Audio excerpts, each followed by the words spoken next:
Okay, today in this video I am going to talk about C++ stacks.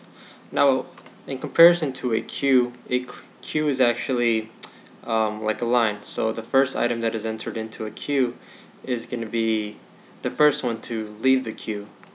A stack is different. Instead, a stack is anything that is entered first into the stack data structure is going to come out last because it's sitting at the very bottom. Unlike a queue, the first item is sitting at the very top. So in order to make a stack, at the top we could just include the library pound include stack, and then very simply all you need to do is declare the stack variable by saying stack, and then declare your data type. It could be either a string, an int, a char, anything that you want to use. In this case we're going to use an int.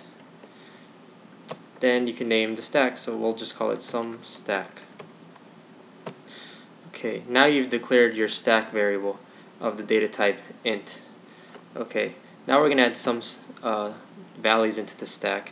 So we will do some stack dot push, and that will just simply push any elements down into the stack, and we'll just enter 1000. Then some stack dot push, we'll add 50, and some stack dot push, say 200. Okay, so now we've added those three values into the stack. Now what I want to do is make sure that everything is inside the stack and display it. So we're going to iterate through the stack, and it's a bit different compared to a vector, where you could just iterate through using a variable and iterating through there, such as in a vector you would do for int I equals 0, I is less than 5, for example, and I plus plus. And let's say if you named your vector VE, you would just do VE, and then I would hold the value of the vector, and that's it. Well, in a stack it's different because you actually have the top and pop values. So for this case, we'll just use a while loop while the stack is not empty. So while not some stack dot empty, and we'll just close that while loop up. And now we will just set what we want to see is the first value at the top of the stack.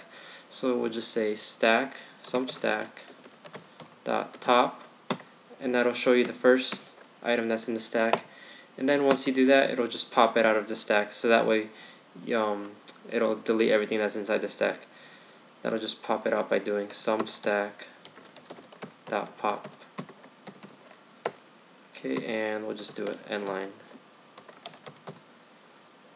and we'll just run this. Okay, now you can see it says 250 and 1000. So it's basically the backwards way that we inserted the values into the stack. First we inserted 1000, then we inserted 50, and then 200. But since, remember, the first item that is entered into the stack is the last one to come out, so basically it's at the bottom now. So as you can see, 200 was the last item that was pushed into the stack, so it's now at the very top of the stack. So now that's why you have 250 and 1000. So 1000 is obviously at the bottom because that was the first element that you entered inside the stack. And that'll do it for this tutorial about stacks.